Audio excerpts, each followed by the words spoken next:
Sa pagdadrive ng EV, hindi na masyadong pinag-uusapan kung matipid. Kasi common na sa mga electric vehicle yon. Ang pinag-uusapan na lang natin dito kung sino yung merong better technology, performance, and of course, kapag nakaride ka, quiet ba to, tahimik, refine ba ang driving experience natin? So again, isa sa mga premium EV ngayon na nasa Philippine market, itong MG Marvel R Electric. Isa itong fully electric SUV na may premium styling, advanced technology at magugulat ka. Napakaluwag at napakaganda ng interior nito. Tara pag-usapan na natin itong electric vehicle na ito. Let's go!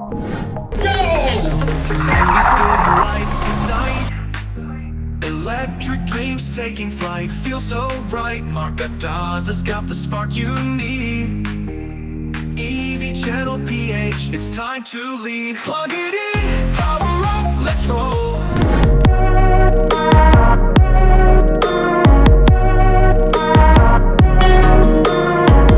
Sa harap pa lang, alam mo ng European yung kanyang styling. Meron siyang long bar LED rito, papunta rito.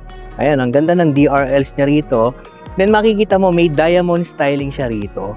Then usually yung iba, dito na talaga nilalagay yung kanyang headlight. So dito, clean and minimalist yung kanyang harapan na alam mong fully electric ito.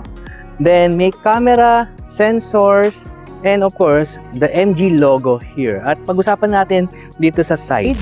Ayan, meron tayong black arc cladding hanggang dun sa likod. So ang gulong natin is naka Michelin Pilot Sports na ka-EV. So halata na premium yung EV kasi sa gulong pa lang, mamahalin na. Then 235 by 45 at yung size ng rim natin 19 inches. Kita niyo naman, dual tone, silver and gray. Sa ba dito, meron tayong side vent. So hindi to fake meron talaga siya. Anyway, naka-automatic folding na yung side mirror natin, adjustable yung mirror, and of course, meron tayong nakikita dito. Ang ganda yung design ng kanyang integrated turn signal dito. Meron tayong gray accent na roof rails, concealed door handles ka-EV. So, nagpa-flat yan kapag naka-lock. Then, dito tayo sa likod. So, sa likod, very modern yung kanyang taillight. Ayan o, meron siyang long bar dito, connected side by side. So, yung taillight niya, modern and futuristic yung design. So, bagay na bagay sa overall presence nitong electric vehicle na ito. So, meron tayong MG logo rito, Marvel R Electric. Then, sa taas naman, meron siyang high-mounted brake light, then the Dolphin antenna. So, naka-power tailgate na itong Marvel R. So, again, yan, maluwag yung space ka-EV. Yan, kung 5 kayo, enough na tong space na to sa mga bagahe natin kapag out of town. So, yan, may cover siya rito. So, adjustable. So, natatanggal naman to kung gugustuhin mo. Then, kung kulang yung space mo, pwede mong itulak 60 by 40 itong mga upuan natin sa second row. So, kung gusto mo ng more bigger space para ma-meet mo yung 1,396 liters, itulak mo pababa yung upuan natin sa second row at meron ka ng cargo space na napakalaki.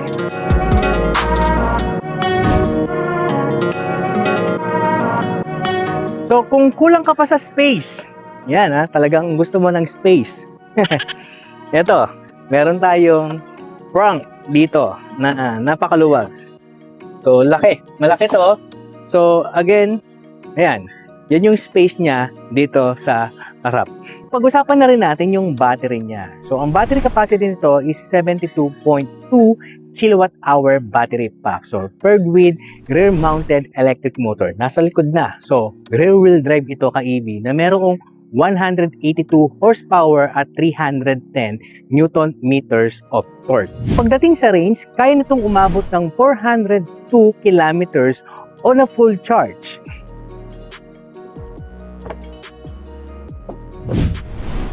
You want an upgrade na truly one of one? Go for one-off wheels. A custom design, perfect fitment, and a looks na siguradong kakaiba ka sa lahat. if you want to stand out, go 1 off. Okay, for charging, supported dito yung AC, yung wall charger na pwedeng ilagay sa bahay, and yung portable charger natin na meron pala ito ka-EV na libre na, nasa loob. Then, meron tayong DC fast charging o yung CCS2 na pwede kang mag-charge sa mga charging station. At dahil nga EV ito, madalas sa mga electric vehicle, meron siyang vehicle to load or V2L function na pwede kang mag-power up ng mga appliances. Or, pwede mong gawing power bank itong electric vehicle na ito kapag brownout sa lugar nyo. Sa pagpasok mo pa lang dito kay EV, mararamdaman mo agad yung premium vibe nitong cabin niya. Ito yung kanyang remote, keyless entry na. So, soft leather na, all around the cabin. So, yung upuan natin, naka-leather seat na. Maganda yung upuan natin, oh. Meron pa siyang MG rito. Premium na premium. And ang maganda sa ating upuan, naka-power adjustable na. Yan. Even dito sa ating co-driver, pwede mo pang iset yung kanyang welcoming or memory seat. Okay? Meron tayong air ventilation dito sa ating upuan. Yan, naka-air vent and heated na rin ka-EV. Siyempre, mapapansin mo talaga itong impressive or massive infotainment vertical screen nitong MG Marvel R. So, kita nyo, ang laki. 19.3 inches yung size nito ka-EV. Ang ganda nito. So, yung mga hinahanap ko, nandito na rin. May Apple CarPlay, ayan, Android Auto, 360 camera, videos. Meron tayong adjustable, ayan, ambient lighting. Yan o, meron siyang ambient light dito. At dito natin siya na-adjust sa settings. Yan, yung aircon niya, wala siyang manual controls, pero abot naman ng kamay natin, hindi na tayo gumagano. Ano, nasa tuturo lang natin. Pwede tayong mag-adjust agad-agad. Meron siyang PM 2.2, ayan o, anti-vehicle exhaust, negative ion purification. May connectivity, Wi-Fi and Bluetooth na rin. So, sa ilalim nyo, meron tayong space for bags. Then, may mga charger or charging socket tayo, USB. So, eto, lighter type na socket natin. Ilang volts? 12 volts. Dito, ayan, meron tayong dual cup holder, dalawa. So, meron tayong compartment dito sa ating armrest. Hindi ganun kalaki, pero okay na. At least meron. So, maganda rito, meron tayong regen control dito. So, ito naman yung mga modes. Meron tayo ditong Eco, Normal, Sports, at Winter mode. Dapat meron tayo dito summer mode. Meron tayong giant panoramic sunroof. So, galing, no? Meron nga ako na isa kayo na kaibigan dito. Sabi niya, ayun, no? Makikita mo daw yung ulan. Sabi ko nga, pwede mo ring maramdaman. Kasi, ayan, nagpa-pop up yung ating sunroof. So, nabubuksan, nag-slide. Ayan, no? Kung ng fresh air, kung nasa probinsya ka, bundok, masarap na pumasok yung air dito sa taas. So, meron din tayong sunshade. Ayan o, tayo nyo. Anyway, habang pinag-usapan natin yan, ayan, meron tayong buttons dito para sa ating mga reading lamp. And visor na rin, meron tayong lamp. Ayan, pag binuksan mo, mamamatay. At also dito, meron din naman itong ating rear mirror dito. Yan, automatic dimming na. So, siya na yung mag-a-adjust para sa'yo. So, pagdating dito sa harap, makikita mo yung cluster panel natin. Napakalaki. May size siya na 12.3 inches. So, laki niya. So, sa manubela niya, alright, naka-leather wrap. So, actually, isa to sa mga pinakamagandang hawakan na manubela. Kasi gusto ko yun eh. Gusto ko itong dito. Yung grip area niya. Dito yung controls natin para dito sa ating cluster panel. So, magkabaliktad sila. Mostly dito, di ba? So, dito naman yung media playback natin. MG logo dito. Ito, dalawa yung paddle natin dito para sa signal light. Hindi, yung sa baba, ito yung para sa cruise control natin. And ito yung regular paddle natin for turning signal. Yan. So, sa baba nito, makikita mo yung mga functions, auto hold and park na rin. Then, adjustable level para sa ating headlight. Kung gusto mong taasan or ibaba. Dito sa side, lock and lock button, controls for our side mirror and windows. Actually, naka one touch na lahat ng mga windows natin. So, up and down. No, may monitoring speaker tayo dito. Speaker dito. Actually, itong variant na to, meron siyang 8 na speaker all around the cabin. Actually, itong manibela natin, ayan, naka-telescopic and tilt adjustable na. Depende na lang sa position ng gusto mo sa manibela. Actually, nung pag-upo ko dito, ay mararamdaman mo na maluwag dito. Kasi, ayan, no, luwag. Kahit 4 na katulad ko yung size, kasya. 5'6" po ako ka-EV. At ang timbang ko ngayon is 90 kilos. Anyway, medyo malaki-laki tayo. Kita nyo naman, ito yung sitting position ko. And of course, yung legroom natin, maluwag. Nakakalaro yung ating mga paa. At yung headroom natin, maluwag din naman para sa 5'6" na katulad ko. So, dito, meron tayong handle, hook, at reading lamp. May monitoring speaker tayo dito. And of course, speaker sa baba. At ang maganda rito, meron siyang warning sign dito na hindi mo bubuksan yung pinto mo kapag may dumadaan or may nakaharang. So, again, may MG lettering dito. Ganding. Yan o, nakakadagdag premium bike. Yan, pockets. And of course, dual vent. Yan. And sa baba, ano to? Ayan. Ito naman yung kanyang mga USB outlet. 2. Yan, hindi mag-aaway. Kasi 2. And dito sa gitna, ayan, comfortable naman dito sa gitna kahit pa paano. At hindi naman masyadong maumbok dito. And ano to? Okay, ayan, merong armrest. Okay, meron tayong dual cup holder. And also, lagay ng mga french fries, chichirya. Ayan o, di ba? Habang nasa biyahe. Di ba? Kung 2 lang ang nakaupo, pwedeng magamit.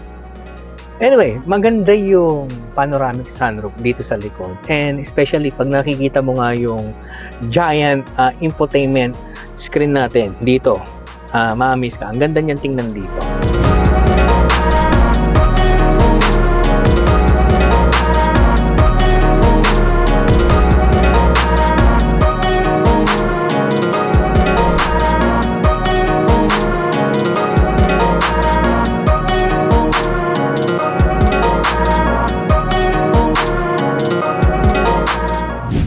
So, this is the MG Marble R electric rear-wheel drive. So, yan, kita nyo naman.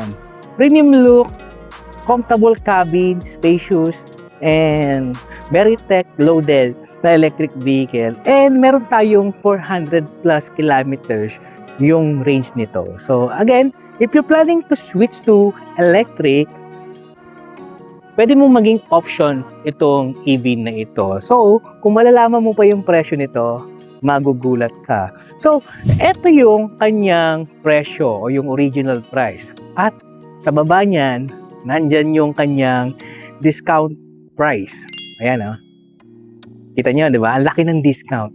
Then, kung i-minus mo, ayan, 1.750 million pesos na lang yung kanyang presyo ngayon. Punta na kayo sa malapit na MG dyan sa lugar nyo. And by the way, hindi natin magagawa tong review nito kung hindi tayo pinahiram ng Britannica United Motors. So again, thank you po sa inyo. Isa po sila sa pinakamaraming dealership ng MG dito sa Pilipinas, Luzon, Visayas at Mindanao. Ito po yung mga list of MG na nandito sa Luzon.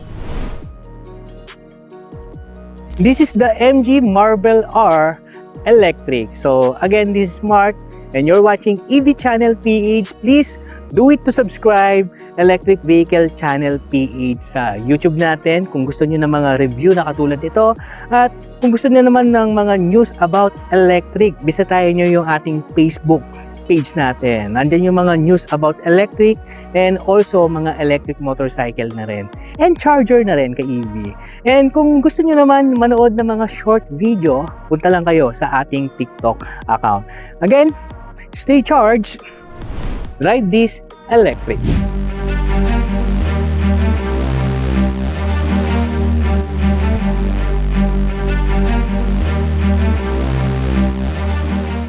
Mahilig ka ba sa plants and trees? Kung malapit ka lang sa Araneta Avenue, corner E. Rodriguez, discover Rona's Garden. A hidden gem located under the Skyway exit, they offer a wide selection of quality plants and trees at budget-friendly prices. Perfect for your home, business, or landscaping needs.